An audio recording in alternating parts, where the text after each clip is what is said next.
Good evening, everyone. I want to begin with a confession. There's a version of me the world sees, put together, smiling, capable, strong. And then there's the version of me who sometimes cries quietly in the shower because it's the only place no one will hear.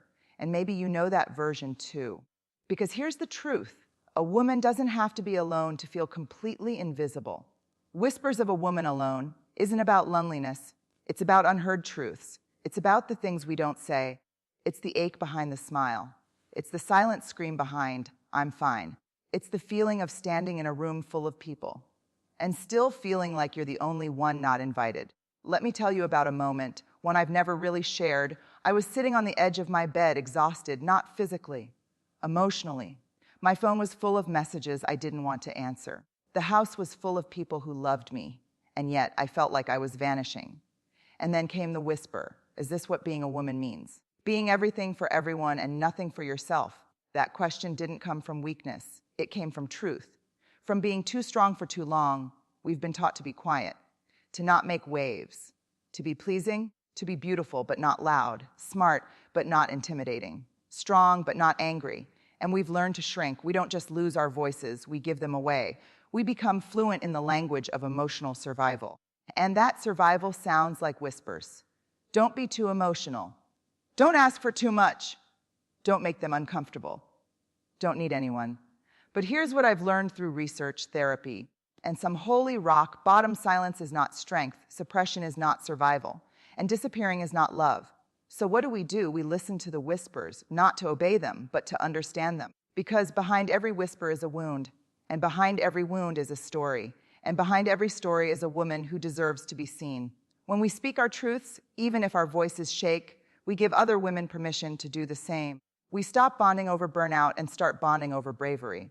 We stop performing perfection and start practicing presence. I want you to hear this loud and clear. You are not too much. You are not too needy. You are not broken. You are a woman learning how to come home to herself, and that is brave as hell. Being alone doesn't mean being unloved. Sometimes it means being in the company of your own soul for the first time in years. It means saying, "I love you," to the mirror, "I forgive you," to the past, "I choose you," to your present. So here's what I'm asking: stop apologizing for needing space. Stop minimizing your pain. Stop pretending you don't care. And start listening, really listening, to the whispers within.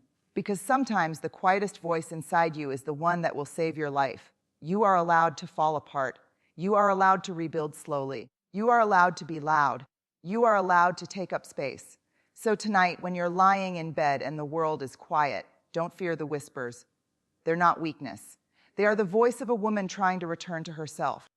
And she is worth listening to. There's a narrative we've been sold, that being alone means something is wrong with us. That if you're not surrounded by friends, lot, or family, or a partner, then clearly you've failed at something. That silence is empty. That solitude is scary. That aloneness is a synonym for loneliness, and loneliness is a sign of brokenness. But what if that story isn't true? What if being alone isn't a curse, but a call? You see, we live in a world that glorifies business.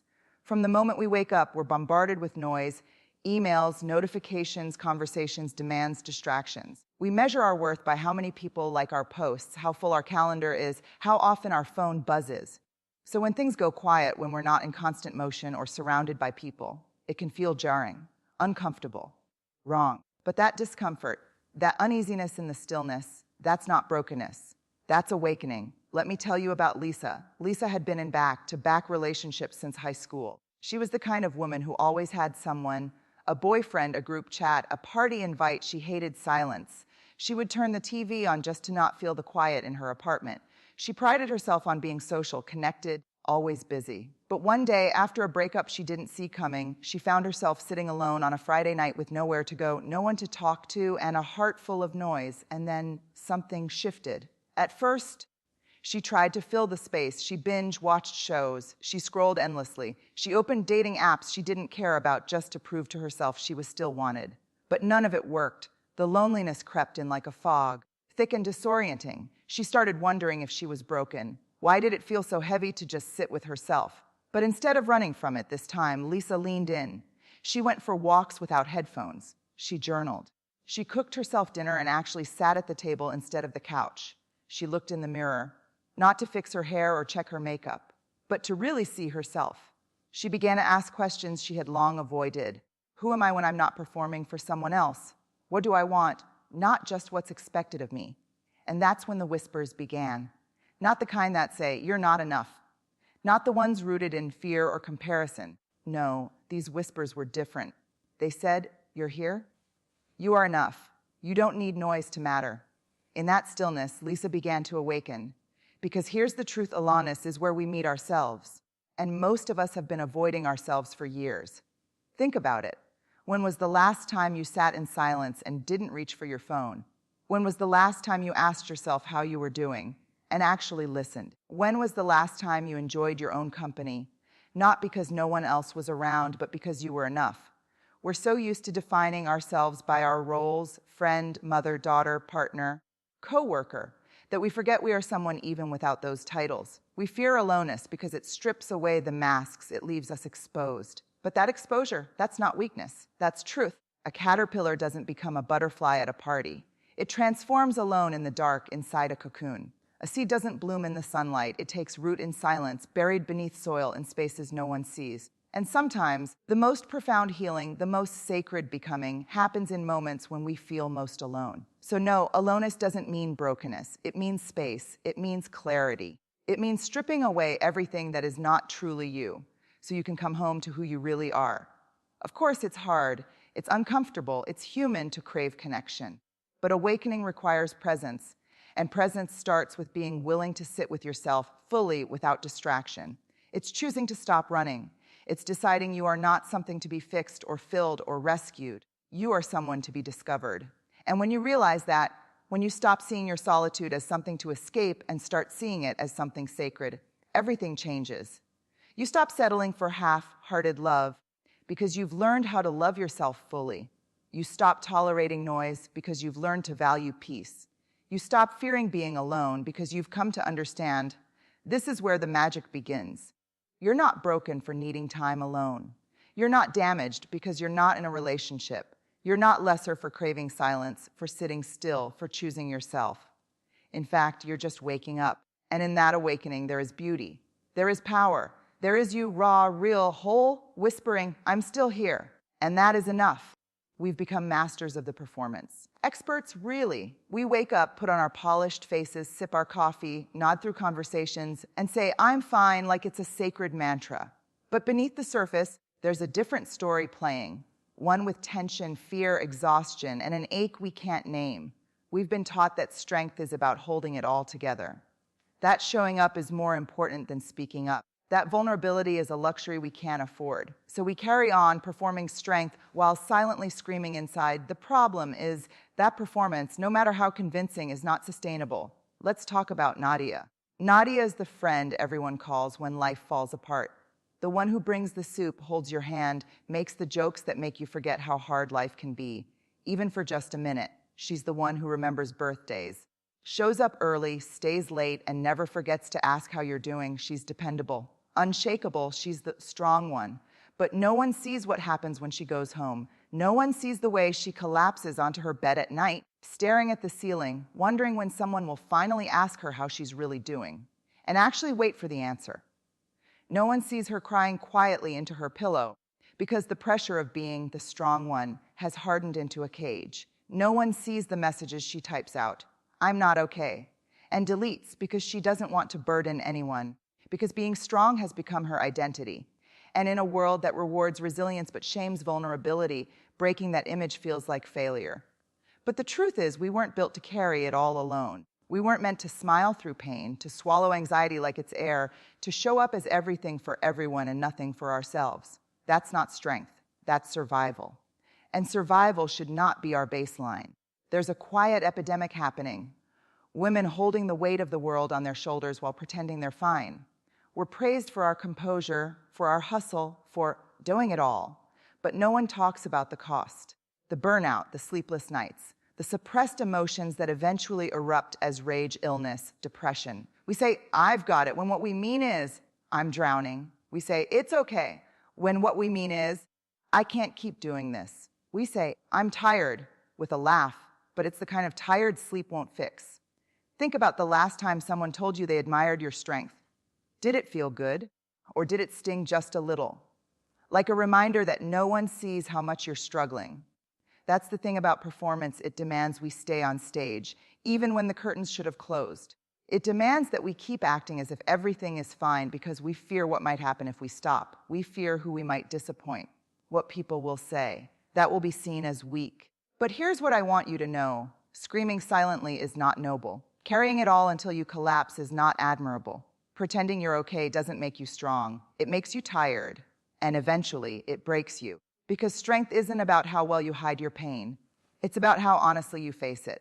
It's about allowing yourself to feel, to cry, to rest, to ask for help. It's about choosing to take off the mask and let someone see the messy, raw, honest parts of you. There is no trophy for pretending, no award for exhaustion, no gold star for emotional suppression, and yet we keep performing. We perform at work, overachieving to prove we're valuable. We perform at home, caretaking until there's nothing left of us. We perform in friendships, showing up with a smile even when we feel invisible. We perform in relationships, accommodating, adjusting, apologizing just to keep the peace. And in that constant performance, we lose ourselves. We lose the version of us that is real, soft, tender, and worthy, not for what she does, but simply for who she is. We forget that strength isn't about pretending not to break. It's about knowing when to stop performing and start healing. So if you've been silently screaming, I see you. If you've been smiling while your heart aches, I hear you. If you've been performing because you don't know how to stop, you are not alone. It's okay to put it down. It's okay to say, I need help. It's okay to cry, to pause, to stop. That doesn't make you weak. That makes you real. And in a world full of perfectly filtered performances, being real is the bravest thing you can be. You don't have to keep performing strength. You just have to start allowing yourself to be human. From the time we are little girls, the world begins to teach us a quiet lesson. Sometimes it's spoken, sometimes it's unspoken, but it's always there, pressing in around us like walls that keep closing tighter. Be small, be quiet, be agreeable, be nice. Don't take up too much space. Don't speak too loudly. Don't show too much. Don't feel too deeply. Don't dream too big. And so we begin to shrink, not all at once, but piece by piece. We shrink our voices in rooms where we have something to say. We shrink our laughter when it's a little too loud. We shrink our bodies with diets and shame. We shrink our dreams to fit inside someone else's comfort zone. We shrink our needs because we've been told they're too much. We shrink our brilliance so others won't feel dim beside it. Shrinking becomes survival. We do it without thinking. We bite our tongues instead of telling our truth. We apologize before we even speak. We say yes when we mean no. We put ourselves last again and again because somewhere along the way we were told that to be a good woman, a good daughter, a good partner, a good friend, we must first be small. But here's what the world doesn't tell us: shrinking may keep the peace, but it also keeps us from ourselves. Let me tell you about Claire. Claire was the textbook good girl. She followed the rules, never raised her voice, excelled in school, smiled even when she was hurting, and stayed in relationships long after they stopped being kind to her, all because she didn't want to disappoint anyone. She made herself small in every way that counted. She became what the world wanted her to be: sweet, polite, careful, contained. But somewhere inside her, something was dying: her joy, her curiosity, her spark. She woke up one day, surrounded by a life she had built to please everyone else, and realized she wasn't in it. Her days were full, but her soul was starving. She was exhausted from shrinking, tired of being digestible. And in that moment, something inside her whispered a radical thought. What if you stopped making yourself smaller just so others could feel comfortable? So she started expanding, slowly, clumsily, but bravely. She said no to things that drained her. She left the job that looked perfect on paper but felt hollow in her chest. She told her truth even when her voice shook. She began to laugh louder, dream bigger, move freer. She took up space, physically, emotionally, spiritually, and with every step toward herself, she began to heal. Because that's the truth no one talks about enough: healing requires expansion.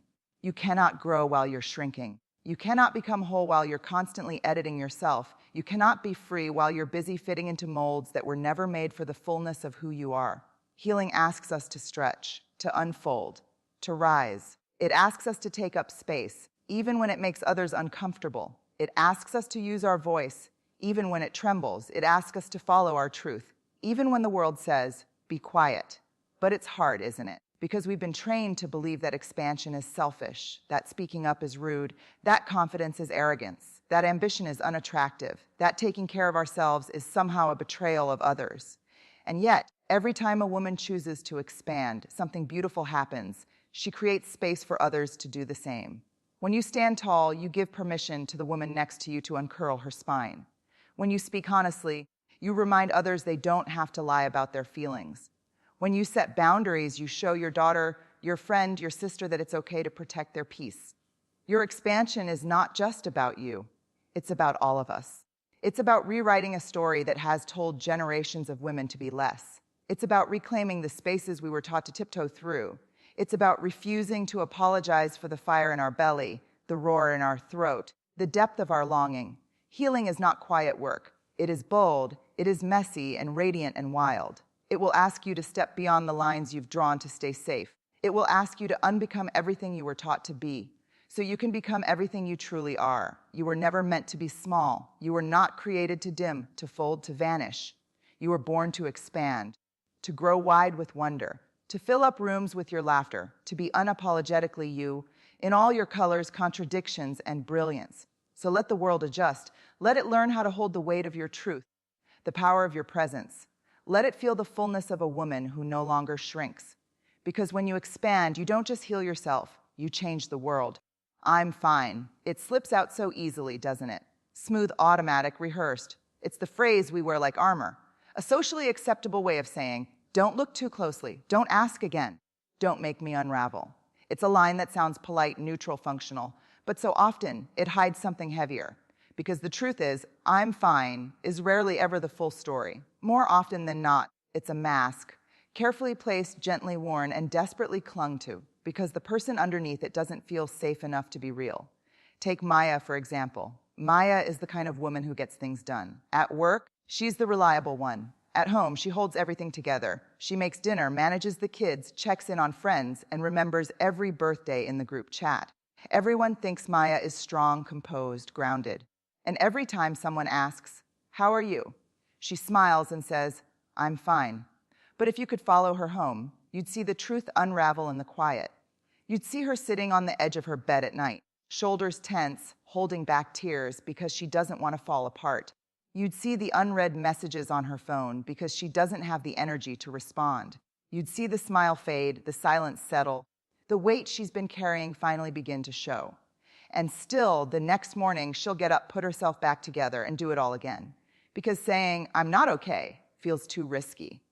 What if they don't understand? What if they walk away? What if they think she's weak? What if she cries and can't stop? So, "I'm fine" becomes her shield.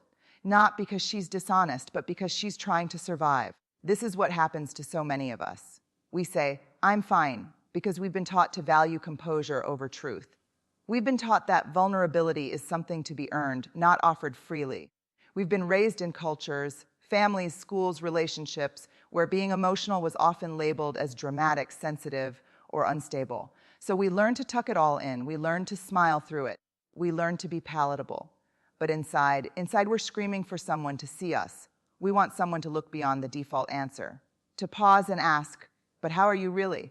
and actually mean it. We want to feel safe enough to drop the act, to let the tears come without apology, to tell the truth of what it's like to feel overwhelmed, unseen, tired, numb, scared. But safety isn't always guaranteed, and that's what makes vulnerability so difficult. It's not that we don't want to be real. It's that we don't always know if the space is safe for our truth to land. Think about the last time you said, "I'm fine."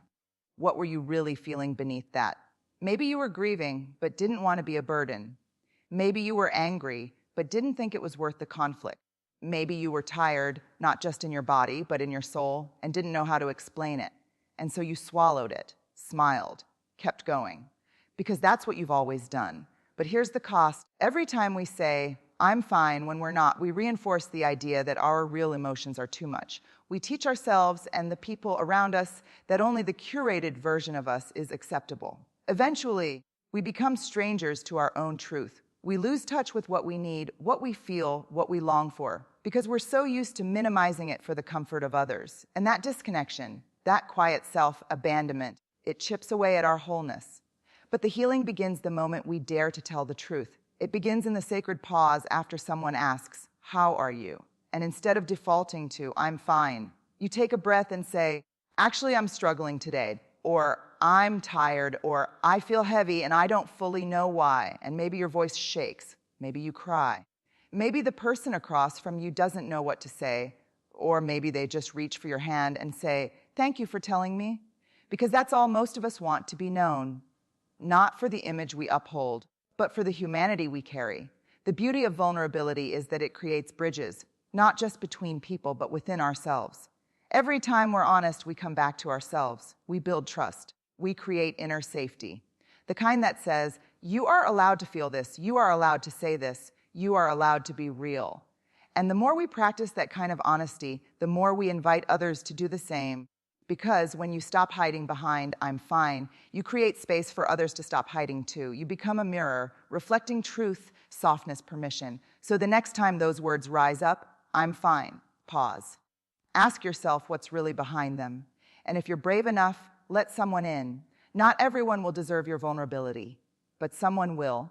Someone will hear your truth and hold it with reverence, not rejection. And in that moment, you'll realize being real isn't what breaks you. It's what sets you free. There's a voice inside you, soft, quiet, sometimes barely audible, that speaks not in shouts, but in whispers.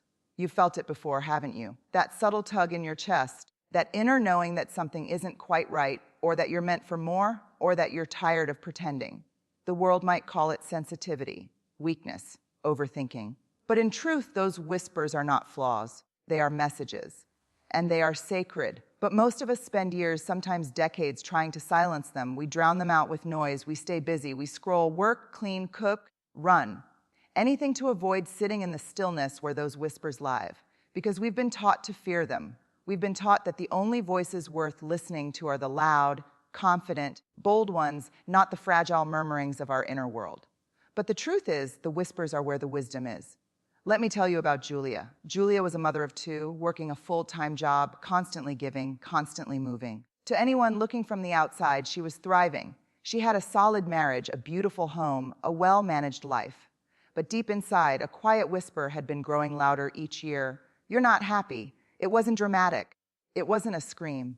Just a gentle ache that rose when the house was quiet, when the kids went to bed, when the dishwasher hummed in the background and her chest felt heavy for reasons she couldn't name. She'd brush it off, tell herself to be grateful, count her blessings, push it down. But that whisper didn't go away because the truth never does. One night, after a particularly draining day, she sat in her parked car outside the grocery store and finally let herself feel it. She didn't know why she cried. She didn't know why the sadness felt so old. But in that moment, she realized something profound. The whisper wasn't weakness. It was truth trying to reach her. It wasn't telling her to burn her life down. It wasn't asking her to escape. It was asking her to listen, to get curious, to check in with herself after years of running on autopilot. It was a message from the deepest part of her, the part that hadn't given up even when she'd stopped paying attention. How many times have you heard that voice inside and dismissed it? That whisper that says, you're exhausted, rest, or you're settling, ask for more, or you're hurting, speak up. But instead, you tell yourself to toughen up, keep going, don't make things complicated, don't be dramatic. And so the whisper gets buried under obligations, expectations, and fear. But here's what's important to understand. Whispers don't go away when we ignore them, they go quiet. And when they go quiet, we start to feel disconnected from ourselves. We lose touch with our own needs, our intuition, our truth. That's when we start to feel numb, lost, empty. We're still functioning, showing up, working, laughing even, but something inside us feels flat, faded. And so we ask, why am I not happy? Why do I feel like something's missing? Why does everything feel off? The answer is usually simply because you stopped listening to yourself, those inner whispers. They're your body's way of guiding you, your soul's way of saying, pay attention to this.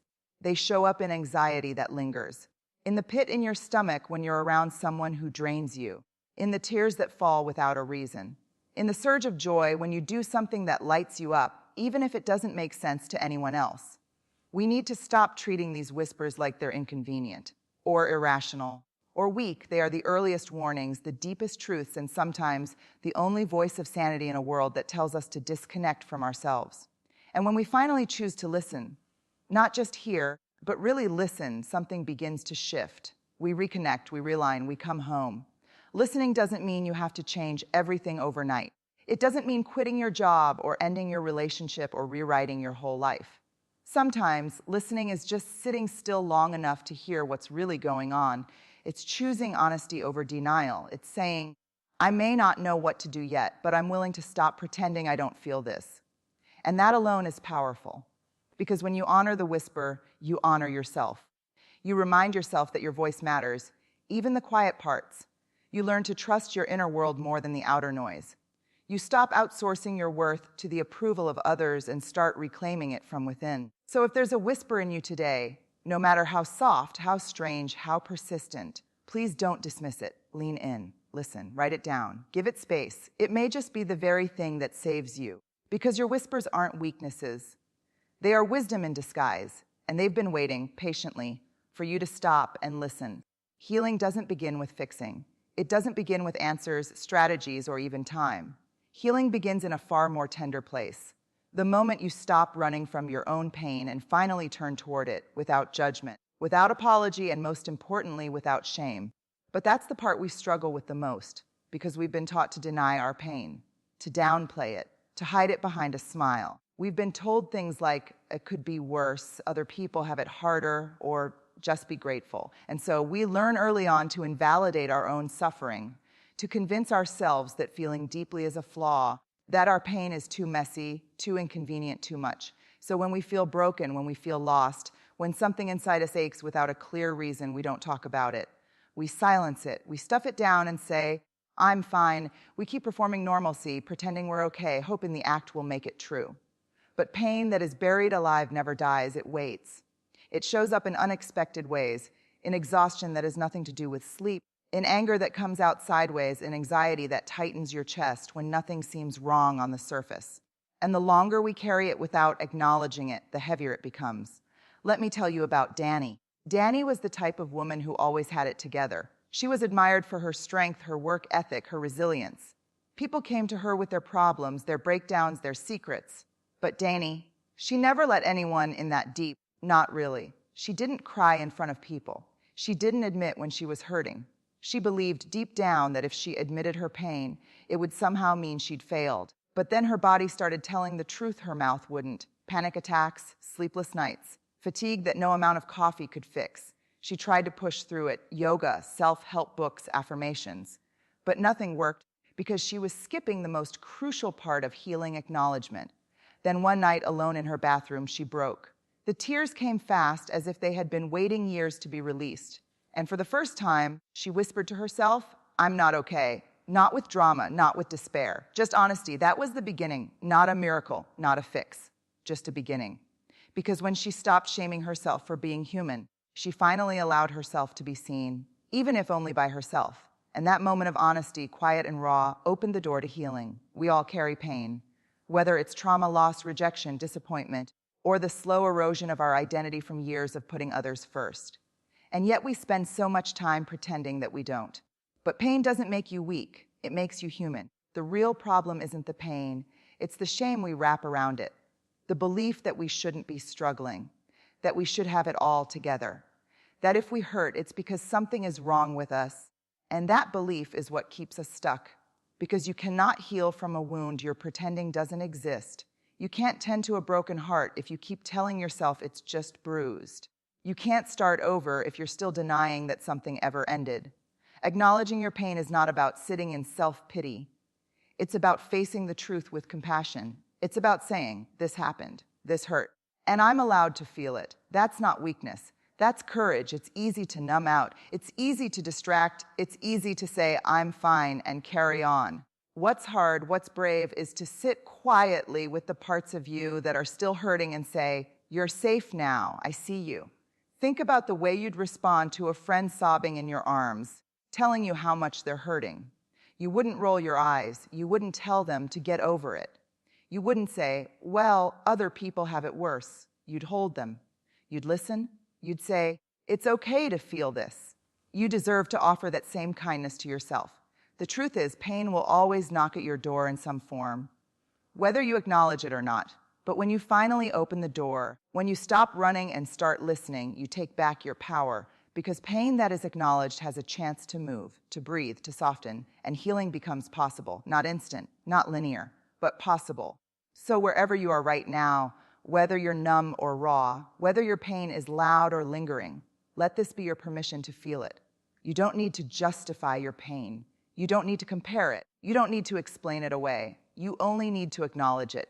And from there, step by step, something begins to shift. Healing starts not with strength, not with answers, but with truth. And the moment you say to yourself, "This hurts, and I'm allowed to feel it," you are already on your way. And so here we are, after the whispers, the masks, the shrinking, the atching, the pretending, the breakthroughs, and the breaking points. After the sleepless nights and the silent tears. After the years of holding your breath just to keep peace, keep appearances, keep going. Here you are, still standing, maybe not without scars, maybe not without questions, but here nonetheless, and that in itself is a kind of quiet revolution. You've survived everything you never thought you'd get through. You've carried burdens that tried to bury you. You've lived through days that tried to break you. But you, woman, warrior, wonder, are still here, and that matters. Because now is not the time to go back into hiding. Not after everything you've walked through. Not after everything you've seen, felt, lost, learned. No. Now is the time to rise. Not as someone who has all the answers, but as someone who is finally willing to stop apologizing for their journey. You were not born to blend in. You were not born to shrink. You were not born to carry everyone else's expectations while abandoning your own truth. You were not born to break yourself into bite-sized pieces so others wouldn't choke on your greatness. You were born to expand, to feel, to take up space, to live as you, fully and unapologetically. The world may have tried to convince you otherwise. It may have told you to be quiet, to be small, to be easy to love. But now you know better. Now you know that softness is not weakness. That crying doesn't make you broken. That vulnerability is a superpower. And that healing is not a destination, but a devotion to yourself, to your truth, to your becoming. You were not too sensitive, you were tuned in. You were not too emotional, you were alive. You were not too much. You were more than they could hold. You were not broken. You were breaking open. As Maya Angelou once said, "We delight in the beauty of the butterfly, but rarely admit the changes it has gone through to achieve that beauty." And you too have gone through your own quiet metamorphosis. You've shed skin that no longer fits. You've grieved versions of yourself that once served you. And now you are ready, not perfect, not fearless, but ready to own your story without shame, ready to speak your truth without a whisper, ready to rise, not because life has been easy, but because you've chosen not to let it harden you. Remember what Brené Brown said, you either walk inside your story and own it, or you stand outside of your story and hustle for your worthiness. But you don't have to hustle anymore. You don't have to prove your value. You are worthy right now, as you are. Even if you're still healing, even if you're still learning, even if you're still figuring it out, let that be enough. Let you be enough. Because there's something breathtaking about a woman who finally decides she doesn't need permission to be powerful. A woman who finally learns to sit with herself, hold her own hand, and say, "This is where I begin again, not from scratch, but from experience, from fire, from truth. And for every time you've been told to stay small, I hope you grow louder. For every time your feelings were dismissed, I hope you honor them even more. For every time you were made to feel invisible, I hope you become impossible to ignore. For every time someone tried to dim your light, I hope you shine so brightly it stuns them. Don't wait for someone to validate your pain before you begin to heal. Don't wait for someone to say, 'I see you.' See yourself. Don't wait for a perfect moment to begin. Begin now. Begin messy. Begin scared, begin unsure, but just begin, because this is your life, not a rehearsal, not a rough draft. This is the moment you stop waiting and start living. This is the moment you reclaim your voice. This is the moment you stop shrinking and start soaring. As Nelson Mandela said, there is no passion to be found playing small, in settling for a life that is less than the one you are capable of living. You are capable of joy, of freedom, of fierce, soul-deep peace. But you won't find it by pretending. You won't find it by performing. You'll find it by choosing yourself over and over again until it no longer feels like rebellion, but like home. And if no one has told you lately, you are allowed to take up space. You are allowed to be seen, to be heard, to be fully felt. You are allowed to cry without apologizing. You are allowed to say no without guilt. You are allowed to rewrite the rules you were given. You are allowed to change, to evolve, to become. And if you've spent years hiding, come out now. If you've spent decades dimming, rise now. If you've been whispering your truth, speak now, not for their approval, but for your liberation, because you are the revolution you've been waiting for. You are the healing, you are the fire and the light and the calm after the storm. So walk tall, walk proud, walk true, and never forget, you were not born to be fine. You were born to be free.